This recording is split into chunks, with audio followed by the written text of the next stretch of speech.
As tensions continue to escalate along the Israel-Lebanon border, world leaders are pushing for a ceasefire. But the state of Israel has said that it is ready to launch a ground offensive inside Lebanon. Our special report decodes as to how a very perilous trap might await for the Israeli forces. Take a look.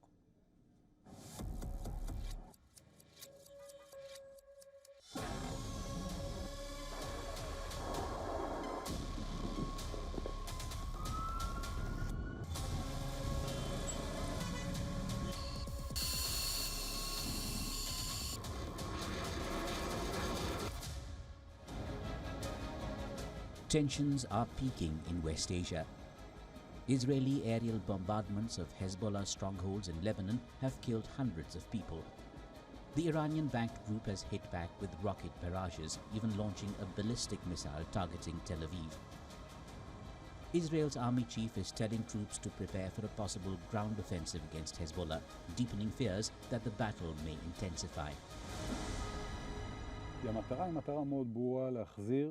You will go on in, destroy the enemy there, and decisively destroy their infrastructure. These are the things that will allow us later to return the residents of North safely. As Israel weighs the prospects of a ground invasion, it might be walking right into a well-laid Hezbollah trap. Hezbollah has spent years preparing for this very scenario. The group that emerged in the 1980s during Lebanon's civil war is no longer the lightly armed guerrilla force that Israel faced in 2006.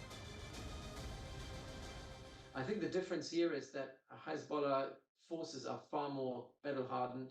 They're much more sophisticated in terms of how they operate, more independently, because they operate also like Hamas in a way. But obviously Hamas has never been in this high-intensity combat before.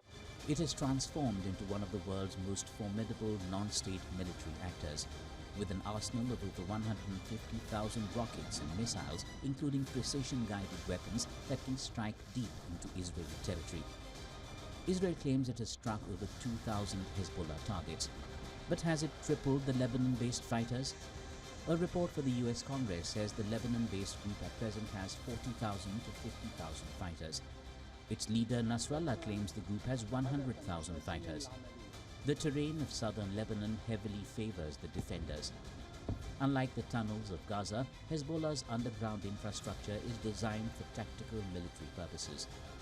The rolling hills and valleys create a nightmare scenario for an attacking army, especially one facing an enemy that has spent decades fortifying and studying the land. Lebanon is urging the international community to pressure Israel to cease its assault. Today, I would like to call upon the Council to act seriously and immediately to guarantee the withdrawal of Israel from all the occupied Lebanese territories and the violations that are repeated on a daily basis.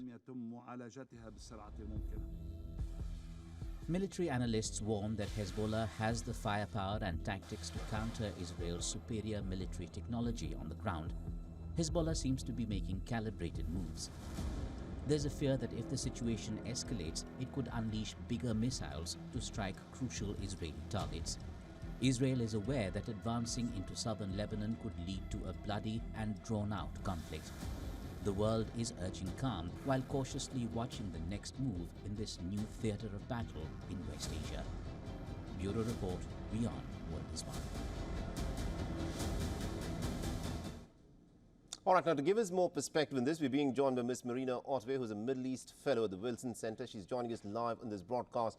Ms. Otway, the way things are panning out in Lebanon at this moment, it appears that more escalation is almost inevitable. Now, Israel has flatly rejected the proposed ceasefire that was put forth by the Americans and the French, but Hezbollah so far, over the course of the last week, appears not to have hit back hard enough at the attacks that have been carried out by the Israelis over Lebanon. Is there any reason that you think that the Hezbollah response has been much more calibrated than what was expected? I think, first of all, the response was expected to be calibrated. Hezbollah has tried to avoid an all-out war with Israel, and it's really Israel that has escalated the level of conflict in the country. So it's difficult for Hezbollah to get into an all-out war. First of all, keep in mind that Hezbollah does not govern Lebanon. It does not have the support of the entire population, although it has a lot of support when it comes to a war against Israel. And Lebanon is very vulnerable. Like Gaza, it's a very small territory, although it's much bigger than Gaza. And essentially, there is no part of Lebanon that cannot be attacked by Israel at this point. Now, the United States of America, the Pentagon, has in fact gone on record and said that it has had no hand whatsoever in the Israeli attacks that have been carried out in Lebanon in the course of the last week.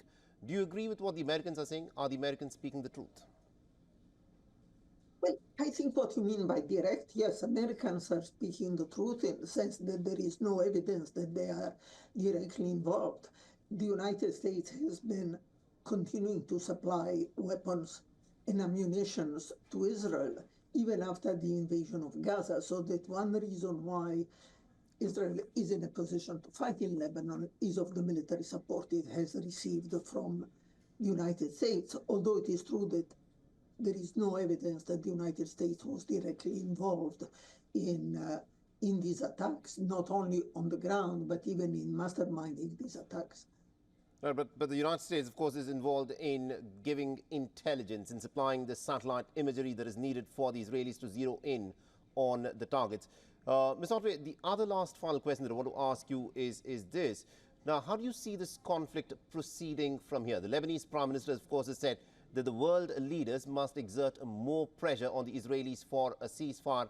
The United States and France have floated a ceasefire plan, but Israeli Prime Minister Netanyahu seems pretty adamant on carrying out with this operation, where he says that this operation will now carry on with full force. How do you see the Israelis proceeding with this offensive?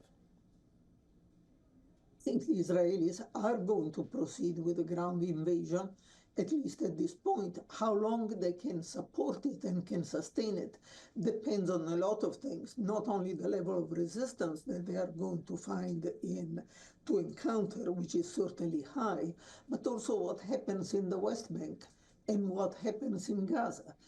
Hamas may have the capacity to escalate the level of conflict there. Certainly, the West Bank is a tinderbox and can make it very difficult for